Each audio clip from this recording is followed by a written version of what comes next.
बिस्मिल्लाहिर्रहमानिर्रहीम। अस्सलाम वालेकुम Tier 1 क्लास। आज हमने उर्दू बी मतलब वर्कबुक का हमने काम करना है। वर्कबुक में हमने आज क्या करना है, मुज़क्कर मुअन्नस। मुज़क्कर किसे कहते हैं? नर इसम को मुज़क्कर कहते हैं। नर का मतलब होता है यानी कि राजा, बाप, लड़का, और जैसे मुर्गा, तोता और बैल, उस्ताद, चूहा, ठीक है, ये सब क्या हैं? मुज़क्कर हैं, ठीक है, नर हैं।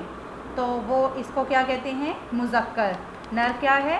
मुज़क्कर। तो अब हम मुअन्नस के बारे में जानेंगे।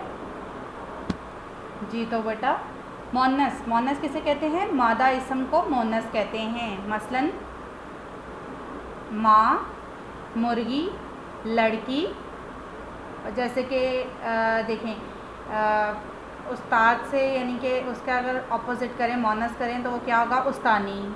लड़का से लड़की, ठीक है बेटा। जैसे कि बाप क्या है? मुज़क्कर और माँ मुअन्नस। मुर्गा मुज़क्कर, मुर्गी मुअन्नस।